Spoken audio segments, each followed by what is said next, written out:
ಒಂದು ಗುಜರಾತದ ಗೀರ್ ತಳಿ, ಕರ್ನಾಟಕದ ಕಿಲಾರಿ, ಹಾಂ, ಕರ್ನಾಟಕ ಮತ್ತು ಮಹಾರಾಷ್ಟ್ರದೊಳಗಿರುವಂಥ ದೇವಣಿ. ಈಗ ಸದ್ಯಕ್ಕೆ 3 ತಳಿ ಅವ. ಇನ್ನೊಂದು ಮಲ್ನಾಡ್ ಗಿಡ್ಡ ಅಂತದ. ಆ ಮಲ್ನಾಡ್ ಗೋಶಾಲೆ ಒಳಗೆ ಒಟ್ಟು 200ಕ್ಕಿಂತ ಜಾಸ್ತಿ ಗೋವುಗಳನ್ನ ಕಟ್ಟುವಂಥ ವ್ಯವಸ್ಥೆ ಅದ.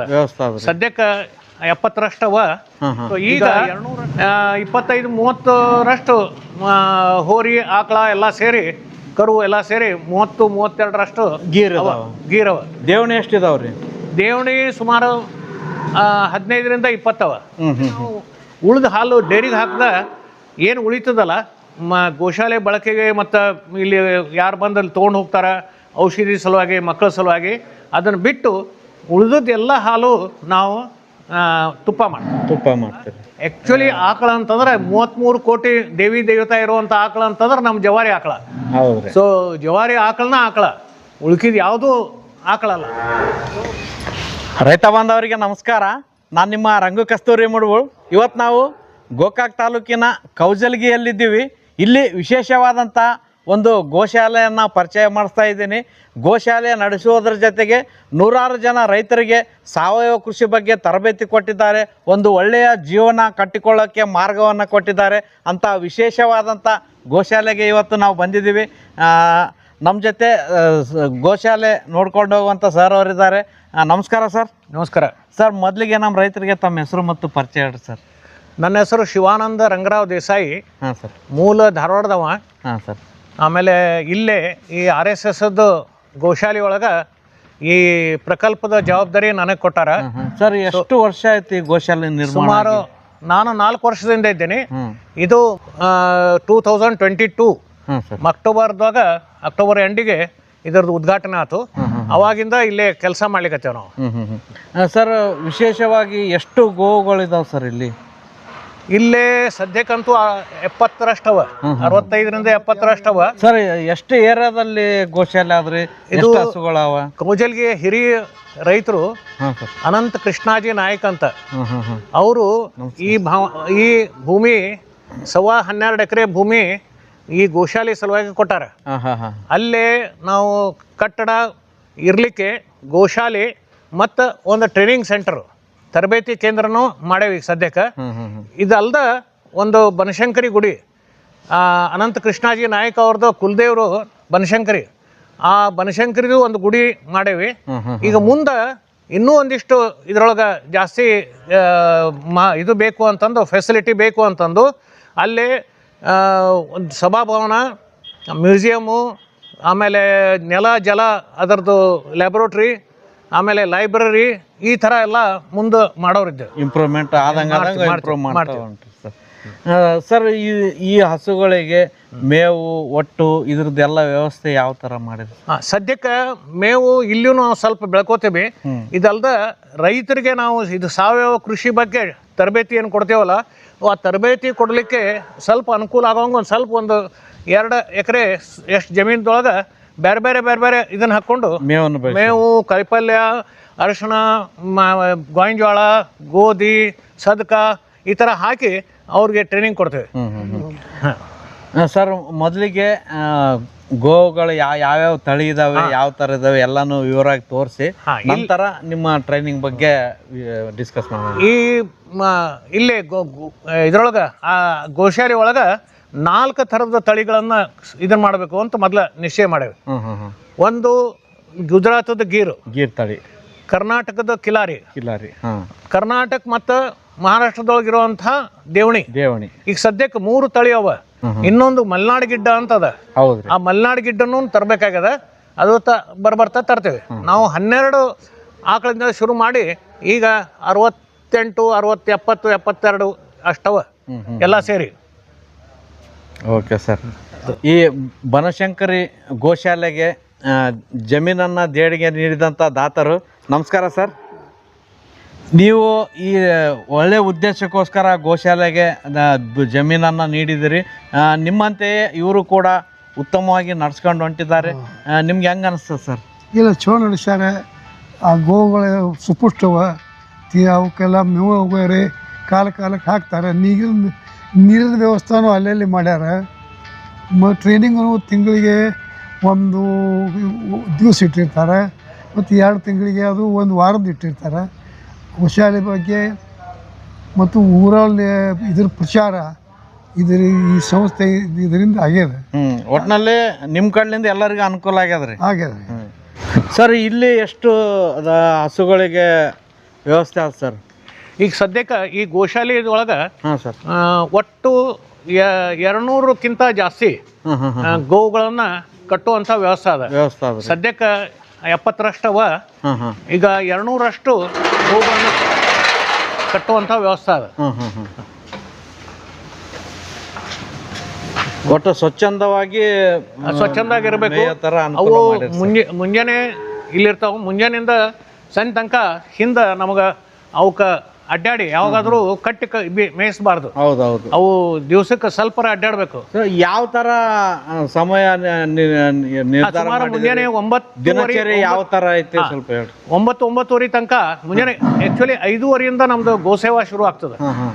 ಮೊದ್ಲ ಗೋಮೂತ್ರ ಹಿಡಿತೀವಿ, ಆಮೇಲೆ ಒಂದು ಕೆಲ ಮೇವು ಹಿಂಡಿ ಎಲ್ಲ ಕೊಟ್ಟು ಆಮೇಲೆ ಇದು ಹಾಲು ಕರೆಯೋದು ಅದನ್ನು ಮುಗಿಸಿದ ಮೇಲೆ 9-9:30 ಒಳಗೆ ಅವನ್ನ ಹೊರಗೆ ಬಿಡ್ತೇವೆ.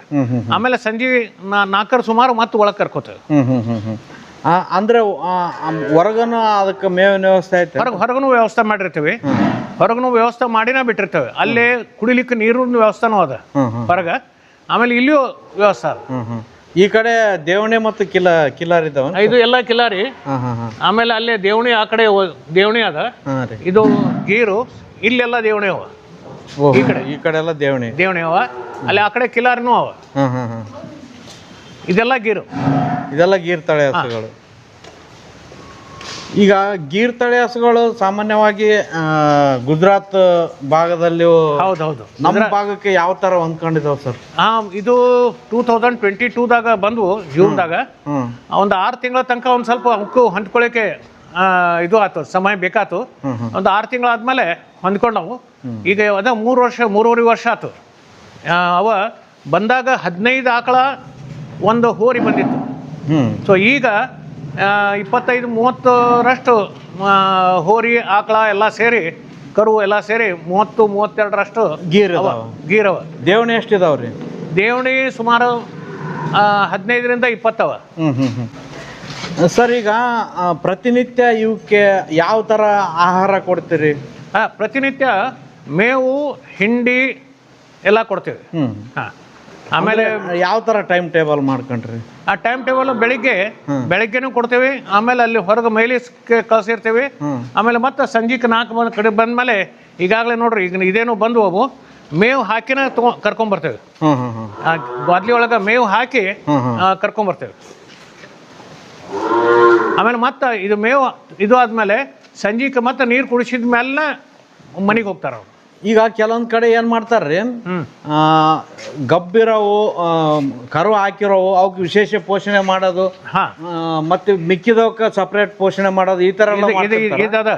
ಈಗ ನೋಡ್ರಿ, ಇಲ್ಲಿ 4 ಕಡೆ 4 ಹೊರಗ ಇದು ಅದ, ಸಣ್ಣ ಸಣ್ಣ ಭಾಗ. ಅದೇ ರೀತಿ ಒಳಗಡೆ ಅಂದ್ರೆ 8 ಅಲ್ಲಿ ಬೇರೆ ಕಂಪಾರ್ಟ್ಮೆಂಟ್ ಮಾಡೇವೆ. ಅದ್ರೊಳಗ ಅಕಸ್ಮಾತ್ ಆಕಳಿಗೆ ಆರಾಮಿಲ್ಲ ಅಥವಾ ಗಬ್ಬದ ಅಥವಾ ಮತ್ತೇನ್ರ ಇದು ಅದ, ಬರೇ ಕರುಗಳಷ್ಟ ಒಂದ್ ಕಡೆ ಹಾಕಿರ್ತೀವಿ. ಸೊ ಆ ಥರ ಬೇರೆ ಬೇರೆ ವ್ಯವಸ್ಥೆ 8 ಕಡೆ ನಮ್ಮ ಕಡೆ ವ್ಯವಸ್ಥೆ ಅದ. ಅಂದ್ರೆ ಗೋಶಾಲೆ ಒಳಗ 8 ಬೇರೆ ಬೇರೆ ಕಂಪಾರ್ಟ್ಮೆಂಟ್ ಮಾಡೇವೆ. ಇದರ ಸಗಣಿ ಗೋಮೂತ್ರ ಎಲ್ಲ ಯಾವ ತರ ಕಲೆಕ್ಟ್ ಮಾಡ್ತೀವಿ? ಕೊಟ್ಟಿಗೆ ಗೊಬ್ಬರ ಅಂತಾರ ಸಗಣಿ. ಅದನ್ನ ಒಂದ್ ಕಡೆ ಸಂಗ್ರಹಿಸ್ತೀವಿ. ನಮ್ಮಲ್ಲಿ ಗೋಬರ್ ಗ್ಯಾಸ್ ಅದ. ಗೋಬರ್ ಗ್ಯಾಸಿಗೆ ದಿನ ಸಗಣಿ ಹಾಕ್ತೀವಿ. ಸೊ ಅದರಿಂದ ಗ್ಯಾಸ್ ಉತ್ಪನ್ನ ಆಗ್ತದೆ. ಅದ್ರ ಜೊತೆಗೆ ಸ್ಲರಿ ಸಿಗುತ್ತದೆ. ಹೌದ್ರಿ. ಸೊ ಸ್ಲರಿ ಕೂಡ ನಾವು ರೈತರಿಗೆ ಕೊಡ್ತೇವೆ. ಇಲ್ಲಿ ಎಷ್ಟು ಜನ ಕೆಲಸ ಮಾಡ್ತಾರ್ರಿ? ಈಗ ಸದ್ಯಕ್ಕೆ 3 ಜನ ಕೆಲಸ ಮಾಡ್ತಾರ. 3 ಜನ ಬೆಳಿಗ್ಗೆ ಬರ್ತಾರ, ಸಾಯಂಕಾಲ ಹೋಗ್ತಾರ. ಬೇರೆ ಬೇರೆ ಸಮಯಕ್ಕೆ ಕರೀತಾರೆ ಅವ್ರಿಗೆ. ಮುಂಜಾನೆ 5:30ಯಿಂದ ಶುರು ಆಗ್ತದೆ. ಅದಲ್ದ ಇಲ್ಲೇನು ನಾವು ಇರ್ತೇವಲ್ಲ, ಇಲ್ಲಿ ಕೆಲವರು ಅವರು ಮುಂಜಾನೆ 5:30ಗೆ ಗೋಮೂತ್ರ ಹಿಡಿದು ಗೋಸೇವಾ ಶುರು ಮಾಡ್ತೇವೆ. ಕೆಲವರು ಒಬ್ಬರು ಇಬ್ಬರನ್ನ ಮುಂಜಾನೆ ಕರೆದಿರ್ತೀವಿ. ಅವಶ್ಯಕತೆ ಬಿದ್ರೆ ಆದ್ರೆ ಸಂಜೆ 6-6:30 7 ತನಕನೂ ಈ ಥರ ಟೋಟಲ್ ಟೈಮ್ ಟೇಬಲ್ ಇರ್ತದೆ ನಮ್ದು. ಈಗ ಇದರ ಹಾಲೆಲ್ಲ ಕಲೆಕ್ಟ್ ಆಗ್ತಾವ ಎಷ್ಟು ಲೀಟರ್ ಕಲೆಕ್ಟ್ ಆಗ್ತಾವ? ನಮಗೆ ಈಗ 10-12 ಅಥವಾ 15 ತಷ್ಟು ಬರ್ತದೆ. ಒಮ್ಮೊಮ್ಮೆ ಕಡಿಮೆನೂ ಆಗ್ತದೆ. ಆಮೇಲೆ ಹಿಂಡುವಂಥ ಆಕಳ 7-8 ಇರ್ತಾವೆ, ಕೆಲವು ಕಡಿಮೆ ಕೊಡ್ತಾವೆ. ಸೊ ಅದು ಹಾಲಿಂದ ನಮ್ಮದು ಕೆಲವರು ಇಲ್ಲೇ ಬಂದು ಔಷಧಿ ಸಲುವಾಗಿ ಮಕ್ಕಳ ಸಲುವಾಗಿ ತೊಗೊಂಡು ಹೋಗ್ತಾರೆ. ಸೊ ಅವ್ರಿಗೆ ಇಲ್ಲಿ ಹಾಲು ಕೊಡ್ತೀವಿ. ನಾವೇನು ಒಯ್ದು ಡೈರಿಗೆ ಹಾಕೋದಿಲ್ಲ, ಇಲ್ಲೇ ಕೊಡ್ತೇವೆ. ಅದಲ್ದ ನಾವು ಹಾಲಿನಿಂದ ಮೊಸರಿಂದ ಮಜ್ಜಿಗೆಯಿಂದ ತುಪ್ಪ ಬೆಣ್ಣೆ ಮಾಡಿ ತುಪ್ಪ.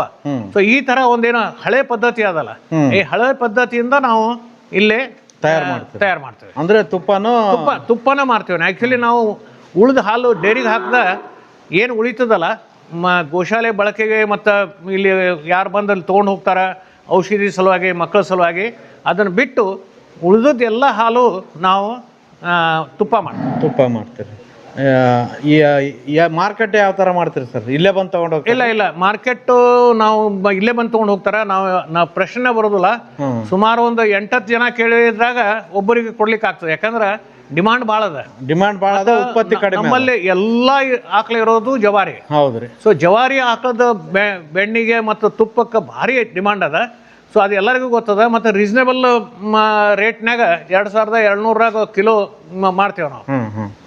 ಈಗ ಸಾಮಾನ್ಯವಾಗಿ ಹಸುಗಳು ಸಾಕ್ಬೇಕಂದ್ರೆ ಜವಾರಿ ಸಾಕಿದ್ರೆ ಹಾಲು ಕಡಿಮೆ ಕೊಡ್ತದ, ಅದರಿಂದ ಲಾಭ ಏನದ? ಅದೇ ನಾವು ಜರ್ಸಿ ತಂದ್ರೆ ಹಾಲು ಜಾಸ್ತಿ ಕೊಡ್ತದ, ದುಡ್ಡು ಬರ್ತಾವ, ಈ ತರ ವಿಚಾರ ಇರ್ತದ್ರಿ. ಹೌದೌದು. ಅಂಥವ್ರಿಗೆ ನೀವೇನು ಹೇಳಕ್ ಇಷ್ಟಪಡ್ತೀರಿ? ಅದ್ರ ಬಗ್ಗೆ ನಾನು ಹೇಳೋಕ್ಕಿಂತ ಕನ್ನೇರಿ ಶ್ರೀಗಳು ಭಾಳಷ್ಟು ಹೇಳ್ಯಾರ. ಜವಾರಿ ಆಕಳ ಈ ಜರ್ಸಿ ಮತ್ತು HF ಏನವಲ್ಲ ದೆವ್ವ ಹಂದಿ ಅಂತ ಹೇಳ್ತಾರೆ ಅವರು. ಸೊ ಅಂದ್ರೆ ಇದ್ರ ಮೇಲೆ ನಾ ಜಾಸ್ತಿ ಹೇಳೋದಿಲ್ಲ. ಆ್ಯಕ್ಚುಲಿ ಆಕಳ ಅಂತಂದ್ರೆ 33 ಕೋಟಿ ದೇವಿ ದೇವತಾ ಇರುವಂಥ ಆಕಳ ಅಂತಂದ್ರೆ ನಮ್ಮ ಜವಾರಿ ಆಕಳ. ಸೊ ಜವಾರಿ ಆಕಳ ಉಳ್ಕಿದ ಯಾವುದೂ ಆಕಳಲ್ಲ. ಸೊ ಮೊದ್ಲಿನ ತೊಟ್ಟು ನಮ್ಮ ಹಿರಿಯರೆಲ್ಲರೂ ಜವಾರಿ ಆಕಳದ ಮೇಲೆನ ಒಕ್ಕಲ್ತನ ಮಾಡ್ತಿದ್ರು. ಸೊ ಅದರಿಂದ ಬರುವಂಥ ಸಗಣಿ ಆಮೇಲೆ ಗೋಮೂತ್ರ, ಸೊ ಇದು ಎಲ್ಲ ಏನದಲ್ಲ ಅದರಿಂದ ಫಲವತ್ತಾಗಿ ಬೆಳೀತಿತ್ತು. ಸೊ ಅದನ್ನು ಬಿಟ್ಟು ಈಗ ನಾವು ಕೆಮಿಕಲ್ ಎಲ್ಲ ಹಾಕ್ಲಿಕ್ಕತ್ತೇವಿ, ಮತ್ತು ನಾವು ಭೂಮಿನೂ ಕಡಿಸ್ಕೊಳ್ಕತ್ತೇವೆ. ಕರುಗಳು ಎಷ್ಟಿದಾವೆ ಸರ್? ಅದಕ್ಕೆ ಸಪ್ರೇಟೇ ಮಾಡಿದಿರಿ? ಕರುಗಳು ಸಪ್ರೇಟ್ ಅಲ್ಲಿ ಮಾಡ್ತೀವಿ. ಆ ಕಡೆ ಒಂದದ ಅಲ್ಲಿ ಇರ್ತಾವ. ಈ ಕರುಗಳಿಗೆ ಏನಾದರೂ ವಿಶೇಷ ಪೋಷಣೆ ಮಾಡ್ತೀರಿ ಸರ್? ಇಲ್ಲಿ ಕರುಗಳ ಪೋಷಣೆ ಅಂತಂದ್ರೆ ನಮ್ಮದು ಹಾಲು ಮುಖ್ಯ ಅಲ್ಲ. ಕರುಗಳು ಕುಡ್ದು ಮೇಲೆ ಮಿಕ್ಕಿದ ಹಾಲು ಉಳಿದಿದ್ದು ಮಾತ್ರ ನಾವು ವಾಪರಿಸ್ತೇವೆ. ಕರುಗಳ ಕುಡಿಲಿಕ್ಕೆ ಪೂರ್ತಿ ಅವಕಾಶ ಕೊಡ್ತೇವೆ. ಸರ್, ಈಗ ಯಾವುದೇ ಹಸುಗಳಾಗಲಿ ಆಕಳಂದ್ರೆ ಹಾಲು ಕೊಡ್ತದೆ, ಅದರಿಂದ ಲಾಭ ಅದಂತ ಇಟ್ಕೊಂತಾರೆ. ಓರಿಗಳು ಹುಟ್ಟಿದ್ರೆ ಅದು ಕೆಲವೊಬ್ರಿಗೆ ಭಾಳ ಭಾರ ಅನ್ನಿಸ್ತದೆ ರೀ. ರೈತರಿಗಾದ್ರೆ ಏನು ತೊಂದರೆ ಆಗೋದಿಲ್ಲ, ಯಾಕಂದ್ರೆ ಅವರು ಗಳೆ ಹುಡ್ಕೊಂತಾರ ಬಳಸ್ಕೊಂತಾರ. ಇಲ್ಲಿ ಇರುವಂಥ ಹೋರಿಗಳನ್ನ ಯಾವ ಥರ ಬಳಕೆ ಮಾಡ್ತೇವೆ ಸರ್ ನೀವು? ನಾವು ಹೋರಿಗಳನ್ನು ಇದನ್ನು ಕೆಲವು ರೈತರು ಕೇಳಿಕತ್ತಾರೆ. ಇತ್ತಿತ್ತಲಾಗ ಏನಾಗ್ಯದ, ಮೊದ್ಲಿನ ಟ್ರ್ಯಾಕ್ಟರ್ಲಿ ಏನು ಬಳಸ್ತಿದ್ದಾರಲ್ಲ, ಈಗೀಗ ಹೋರಿಯಿಂದ ಮಾಡೋದ್ರಿಂದ ಅನುಕೂಲ ಆಗ್ತದ ಅಂತ ಜನರಿಗೆ ಕಲ್ಪನಾ ಬರ್ಲಿಕ್ಕತ್ತದ. ಸೊ ಅದಕ್ಕೆ ಇದು ಏನದಲ್ಲ, ಹೊಲದೊಳಗೆ ಉಳುಮೆ ಮಾಡೋದು ಏನದಲ್ಲ, ಅದನ್ನ ಕೆಲವರೆಲ್ಲ ಮತ್ತೆ ವಾಪಸ್ ಇದಕ್ಕೆ ಬರ್ಲಿಕತ್ತಾರ. ಇಲ್ಲಿ ಬರ್ತಾರ, ಕೇಳ್ತಾರ ಸಣ್ಣ ಇದ್ರೆ ಕೊಡ್ರಿ ಅಂತ. ನಾವು ಹೋರಿಯನ್ನ ಕೊಡ್ತೇವೆ ಅವ್ರಿಗೆ. ಅದರಲ್ಲೂ ಸ್ಪೆಷಲ್ ಆಗಿ ದೇವಣಿ ಹೋರಿಗಳಂದ್ರೆ ಭಾಳ ಫೇಮಸ್ ಸರ್. ದೇವಣಿ ಇಲ್ಲಿ ನೋಡ್ರಿ, ದೇವಣಿ ಇಲ್ಲವ ರೀ, ದೇವಣಿ ಹೋಗಲ್ಲ, ಭಾರಿ ಎತ್ತರ ಮತ್ತು ಇದು ಬರ್ತಾವ. ಅದೇ ರೀತಿ ಕಿಲಾರಿನೂ ಆಕಳ ಎತ್ತರ ಅಂತಂದ್ರೆ ಭಾರಿ ಎತ್ತರ. ಹೌದ್ರಿ. ಕಿಲಾರಿಗೆ ಬೆಲೆನೂ ಜಾಸ್ತಿ, ಬೇಡಿಕೆನೂ ಜಾಸ್ತಿ. ನನಗನ್ಸೋ ಮಟ್ಟಿಗೆ ಜವಾರಿ ಆಕಳದೊಳಗೆ ಕಿಲಾರಿ ಭಾಳ ಎತ್ತರದ್ದು. ಹೌದ್ರಿ, ಅದೇ ಹೈಯೆಸ್ಟ್. ಸರ್, ನಿಮ್ಮ ಗೋಶಾಲೆ ಕಡೆಯಿಂದ ರೈತರಿಗೆ ಟ್ರೈನಿಂಗು ಕೊಡ್ತೀರಂತ ಕೇಳಿದ್ವಿ. ಇದು ಆ್ಯಕ್ಚುಲಿ ನಮ್ಮ ಸಂಘದ ಹಿರಿಯ ಪ್ರಚಾರಕರು ಕೃಷ್ಣಪ್ಪ ಅಂತ ನಮ್ಮ ಕ್ಷೇತ್ರೀಯ ಪ್ರಚಾರಕರಿದ್ರು ಅವರು. ಹಾಂ ಹಾಂ ಹಾಂ ಅವ್ರದ್ದು ಒಂದು ಕಲ್ಪನೆ ಇತ್ತು. ಹಾಂ ರೀ. ನಮ್ಮ ಹೆಡ್ ಆಫೀಸು ತೀರ್ಥಹಳ್ಳಿ ಒಳಗದ. ತೀರ್ಥಹಳ್ಳಿ. ಹಾಂ, ಅಂದ್ರೆ ದಕ್ಷಿಣ ಕರ್ನಾಟಕದಾಗ. ಹೌದು.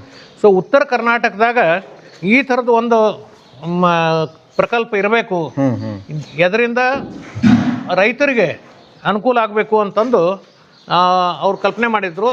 ಸೊ ಇಲ್ಲೇ ಈ ಜಾಗ ಸಿಕ್ಕ ಮೇಲೆ ಇಲ್ಲೇನು ದಾನ ಕೊಟ್ರಲ್ಲ, ಅದಾದ್ಮೇಲೆ ಈ ಥರ ಒಂದು ಕಲ್ಪನೆ ಇದನ್ನು ತಿರುಪತಿ ಕೊಡಬೇಕು ಅಂತ. ಸೊ ನಾವು ಪ್ರತಿ ತಿಂಗಳ ಒಂದು ದಿವಸದ್ದು ಟ್ರೈನಿಂಗ್ ಕೊಡ್ತೀವಿ. ಪ್ರತಿ ತಿಂಗಳು ಒಂದಿನ ಒಂದು ದಿವಸದ ಟ್ರೈನಿಂಗ್ ಕೊಡ್ತೀವಿ.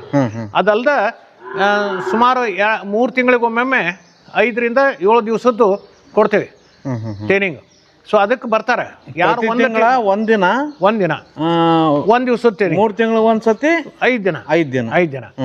ಆಮೇಲೆ ಈಗಾಗಲೇ ಸುಮಾರು ಒಂದು 600 ರಿಂದ 700 ಜನ ಒಂದು ದಿವಸದ್ದು ಮತ್ತು 5 ದಿವಸದ್ದು ಟ್ರೈನಿಂಗ್ ತೊಗೊಂಡು ಹತ್ತಿರದಿಂದ ಬಂದವರು. ಸುಮಾರು ಈ ಉತ್ತರ ಕರ್ನಾಟಕದವರು 80% ಉತ್ತರ ಕರ್ನಾಟಕದವರು, 20% ಇವನ್ ದಕ್ಷಿಣ ಕರ್ನಾಟಕದಿಂದನೂ ಬೆಂಗಳೂರು, ಮೈಸೂರು, ಮಂಡ್ಯ ಆ ಕಡೆಯಿಂದನೂ ಬಂದವರಿದ್ದಾರೆ. ಇಲ್ಲಿ ವಿಶೇಷವಾಗಿ ಏನೇನು ಟ್ರೈನಿಂಗ್ ಕೊಡ್ತೀರಿ? ತರಬೇತಿ ಸಾವಯವ ಕೃಷಿ ಬಗ್ಗೆ 1 ದಿವಸದ ಟ್ರೈನಿಂಗ್ನಾಗ ಬೇಸಿಕ್. ಸೊ ಅದನ್ನ ಕೊಡ್ತೇವೆ. ಅದ್ರ ಜೊತೆಗೆ ಯಾವ ಥರ ಜೀವಾಮೃತ ಮಾಡಬೇಕು, ಗೋಕೃಪಾಮೃತ ಬಗ್ಗೆ ಯಾವ ಥರ ಇದು ಅದನ್ನೆಲ್ಲ ಪ್ರಾಕ್ಟಿಕಲ್ಲು ನಾವು ಹೇಳ್ಕೊಡ್ತೀವಿ.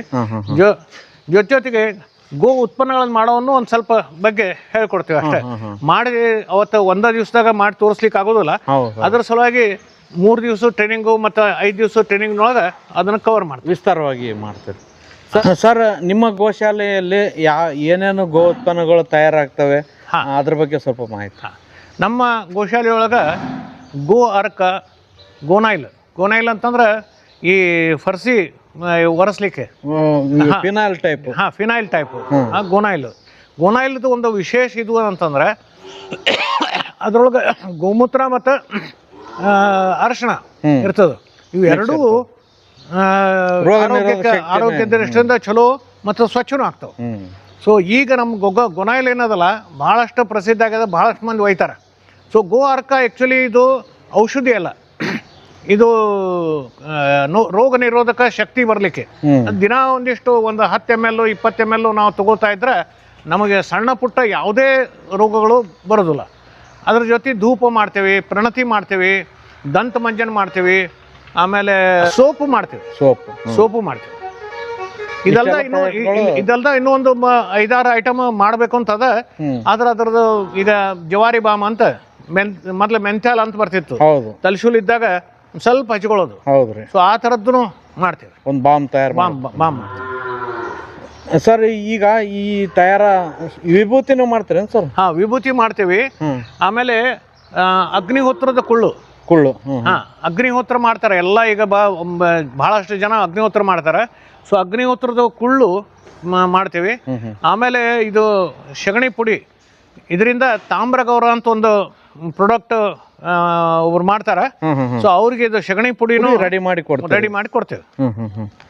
ಸರ್, ಈಗ ಸುಮಾರು ಜನ ಗೋ ಉತ್ಪನ್ನಗಳನ್ನು ನಿಮ್ಮ ಹತ್ರ ಟ್ರೈನಿಂಗ್ ತಗೊಂಡೋಗಿ ಮಾಡೋರಿದ್ದಾರೆ. ಸಮಸ್ಯೆ ಏನಂದರೆ ಕೆಲವೊಬ್ಬರು ಅವರ ಟ್ಯಾಲೆಂಟ್ ಮೇಲೆ ಪ್ರಚಾರ ಮಾಡಿಕೊಂಡು ಮಾರಾಟ ಮಾಡ್ತಾರೆ. ಕೆಲವೊಬ್ಬರಿಗೆ ಮಾಡಿದ್ದು ಮಾರಾಟ ಮಾಡೋಕ್ಕೂ ಆಗೋದಿಲ್ಲ. ನೀವು ಯಾವ ಥರ ಇದನ್ನ ಮಾರ್ಕೆಟಿಂಗ್ ಬಗ್ಗೆ ಹೇಳ್ಕೊಡ್ತೀರಿ? ಈಗ ಸದ್ಯಕ್ಕೆ ನಾವು ಏನು ಟ್ರೈನಿಂಗ್ದಾಗ ಮಾರ್ಕೆಟಿಂಗ್ ಬಗ್ಗೆ ಹೇಳ್ತಿರ್ತೇವೆ. ಆದ್ರೆ ಸದ್ಯಕ್ಕೆ ನಾವು ಅವ್ರ ಕಡೆಯಿಂದ ಗೋ ಉತ್ಪನ್ನಗಳನ್ನು ತಗೊಂಡು ಮಾರೋ ಇದ್ರೊಳಗೆ ಈಗ ಸದ್ಯಕ್ಕೆ ನಾವು ಯಾವುದೇ ಥರ ಯೋಜನೆ ಮಾಡಿಲ್ಲ. ಆದ್ರೆ ಈಗ ಸದ್ಯಕ್ಕೆ ನಾವು ನಮ್ಮ ಪ್ರಾಡಕ್ಟ್ ಏನು ಮಾಡ್ತೇವಲ್ಲ, ಸೊ ಅದನ್ನು ಸುತ್ತಮುತ್ತಲು ಕೆಲವೊಂದು ಹಳ್ಳಿಯೊಳಗೆ ಈ FPOದೊಳಗೆ ಇಟ್ಟು, ಆಮೇಲೆ ಬೇರೆ ಬೇರೆ ಕಡೆ ಕಿರಾಣಿ ಅಂಗಡಿ ಒಳಗೂ ಕೆಲವರು ಇಟ್ಟು ಮಾರ್ತೀವಿ. ಜೊತೆಗೆ ನಮ್ದು ಇನ್ನೂ ಒಂದು ವಿಶೇಷ ಕೆಲಸದ ಕೆಲಸ ನಾವು ಇದು ಮಾಡೇವಿ. ಅದು ಏನಂತಂದ್ರೆ ಪ್ರತಿ ವಾರ ಇಲ್ಲೇ ಸಾವಯವ ಪದ್ಧತಿಯೊಳಗೆ ಬೆಳೆದಂತಹ ಕಾಯಿಪಲ್ಯ ತಗೊಂಡು ಗೋಕಾಕಕ್ಕೆ ಹೋಗಿ ಮಾರಿ ಬರ್ತೇವೆ. ಪ್ರತಿ ವಾರ 2 ಸರ್ತಿ, ಬುಧವಾರ ಮತ್ತು ರವಿವಾರ. ಗೋಕಾಕ ಸುಮಾರು 2.5-3 ವರ್ಷ ಆತೀಗ. ಪ್ರತಿ ವಾರ ಇಲ್ಲಿಂದ ನಾವು ಒಯ್ದು ನಾವು ಮಾರಿ ಬರ್ತೇವೆ. ಬೇಡಿಕೆ ಚೆನ್ನಾಗಿದೆ. ಇಲ್ಲೇ ನಮ್ಮ ಕೌಜಲಗಿ ಮತ್ತು 5 ಹಳ್ಳಿ, ಕುಲ್ಗೋಡ್ ಮತ್ತು 5 ಹಳ್ಳಿ, ಈ ಗೋಶಾಲೆ ಇರೋದು ಕುಲಗೋಡ್ ಮತ್ತು ಕೌಜಲ್ಗಿ ಮಧ್ಯ. ಮಧ್ಯದಲ್ಲಿ. ಹ್ಮ್. ಸೊ ಕುಲಗೋಡ್ ಮತ್ತು ಕೌಜಲ್ಗಿ ಈ ಎರಡೂ ಹಳ್ಳಿ ಜೊತೆಗೆ 5 ಹಳ್ಳಿ ಸೆಲೆಕ್ಟು ಅಂದ್ರೆ ಟೋಟಲ್ 12 ಹಳ್ಳಿ ಒಳಗೆ ರೈತರಿಗೆ ನಾವು ಸಂಪರ್ಕ ಮಾಡಿ ಒಂದು ದೊಡ್ಡ ಕಾರ್ಯಕ್ರಮ ಇಲ್ಲೇ ಕನ್ನೇರಿ ಶ್ರೀಗದ ಕಾರ್ಯಕ್ರಮ ಮಾಡಿದ್ವಿ. 1,000 ಇವರು ರೈತರು ತಮ್ಮ ಕುಟುಂಬ ಸಹಿತ ಬಂದಿದ್ರು. ಇಲ್ಲ ದೊಡ್ಡ ಕಾರ್ಯಕ್ರಮ ಮಾಡಿದ್ವಿ. ಸೊ ಅವಾಗ ಈ ಇದರಿಂದ ಏನೋ ಈ ಪ್ರಕಲ್ಪದಿಂದ ನಮ್ಮೂರ ಕಾಯಿ ಪಲ್ಲೆ ಬೆಳಸು ಬಳಸು ಬಾಳಿಸು ಈ ಥರ ಒಂದು ದೊಡ್ಡ ಕಾರ್ಯಕ್ರಮ ಮಾಡಿದ್ವಿ. ಕಾಯಿಪಲ್ಯ ಬೆಳೆಸ್ಬೇಕು. ನಾವು ಏನು ಹೇಳ್ತೇವೆ, ಈಗ ಎಣ್ಣೆ ಹೊಡೆದ ಏನು ಕಾಯಿಪಲ್ಯ ಮಾರ್ಕೆಟ್ನಾಗ ಬರ್ತದ ಅದನ್ನು ಬಂದ್ ಮಾಡ್ರಿ, ನೀವು ತಿನ್ಬೇಡ್ರಿ. ನಿಮ್ಮಲ್ಲೇ ಸಾಕಷ್ಟು ಭೂಮಿ ಅದ, ಸ್ವಲ್ಪ ನಿಮ್ಮ ಸಲುವಾಗಾರ ನೀವು ಕಾಯಿಪಲ್ಯ ಬೆಳ್ಕೊಡ್ರಿ. ನಿಮ್ಮ ಮನೆಯೊಳಗೆ ನಿಮ್ಮ ಮಕ್ಕಳಿಗೆ ವಿಷ ಮುಕ್ತ ಕಾಯಿಪಲ್ಯ ಕೊಡ್ರಿ ಅಂತ ಹೇಳ್ತೇವೆ. ಸೊ ಅದೇ ರೀತಿ 12 ಹಳ್ಳಿಯಿಂದ ಸುಮಾರು 49 ಜನ ಕಾಯಿಪಲ್ಯ ಬೆಳಿಲಿಕ್ಕೆ ಸುಮಾರು 49 ಜನ ಬೀಜ ತೊಗೊಂಡೋದ್ರು. ಬೀಜನೂ ನಾವು ಕೊಟ್ಟಿದ್ವಿ. ಆಮೇಲೆ ಸುಮಾರು ಒಂದು 20-25 ಜನ ಇವತ್ತಿನ ತನಕ ನಮಗೆ ಕಾಯಿಪಲ್ಯ ಬೇರೆ ಬೇರೆ ಸಮಯಕ್ಕೆ ಬೆಳೆದು ಕೊಡ್ತಾರೆ, ತಾವು ಬಳಸ್ತಾರ, ಮತ್ತು ತಮ್ಮ ಸುತ್ತಮುತ್ತಲ ಜನರಿಗೂ ಕೊಡ್ತಾರ, ಮತ್ತು ನಮಗೆ ತಂದು ಕೊಡ್ತಾರ. ನೀವು ಮಾರ್ಕೆಟಿಂಗ್, ನಾವು ಅದನ್ನು ಮಾರ್ಕೆಟಿಂಗ್ ಮಾಡ್ತೀವಿ. ಸರ್, ಈಗ ದೊಡ್ಡ ಪ್ರಮಾಣದಲ್ಲಿ ನಿಮ್ಮ ಗೋಶಾಲೆ ಇದೆ. ಗೋ ಉತ್ಪನ್ನಗಳು ಮಾಡಿದ್ರು ಕೂಡ ಸಗಣಿ ಗೋಮೂತ್ರ ತುಂಬ ಉಳಿತಿರ್ತದೆ. ಅದನ್ನ ಯಾವ ರೀತಿ ಬಳಕೆ ಮಾಡ್ತಾ ಇದ್ದೀರಿ? ಅದೇ ನಾ ಹೇಳ್ದಂಗ ಸಗಣಿ ಏನೇನು ಮಾಡ್ತೀವಿ, ಇದಕ್ಕೆ ಗೊಬ್ಬರ ಗ್ಯಾಸಿಗೆ ಹಾಕ್ತೀವಿ, ಅದರಿಂದ ಸ್ಲರಿ ಉತ್ಪನ್ನ ಆಗ್ತದೆ. ಅದು ಇನ್ನೂ ಒಂದು ಸ್ವಲ್ಪ ಜಾಸ್ತಿ ಉಳಿದನ್ನ ಮಾಡಿ ಮಿಕ್ಕಿದ್ದನ್ನ ಸ್ಲರಿಗೆ ಹಾಕ್ತೀವಿ. ಇದು ಅಲ್ಲ, ಇದು ಒಂದು ಪ್ರಾಡಕ್ಟ್ ಮಾಡ್ಲಿಕ್ಕೆ ತಗೊಂಡಿರ್ತೀವಿ. ಅದಲ್ದ ಇನ್ನೊಂದಿಷ್ಟು ಏನು ಜಾಸ್ತಿ ಉಳಿಸೋದಲ್ಲ, ಅದನ್ನ ಕೊಟ್ಟಿಗೆ ಗೊಬ್ಬರ ಅಂತಂದು ಮಾರ್ತೇವೆ. ಆಮೇಲೆ ಇದಲ್ದ ಎರೆಹುಳ ಗೊಬ್ಬರನು ಮಾಡ್ತೇವೆ. ಎರೆಹುಳ ಗೊಬ್ಬರನು ತಯಾರು ಮಾಡ್ತೇವೆ. ಇಲ್ಲಿ ಅದ ನಮ್ಮ ಹತ್ರ ಯೂನಿಟ್ ಅದ, ಅಲ್ಲೇ 8 ಬೇರೆ ಇದನ್ನ ಮಾಡೇವಿ ಪಾಂಡ್ಸು. ಸೊ ಅದ್ರೊಳಗೆ ನಾವು ಮಾಡ್ತೇವೆ.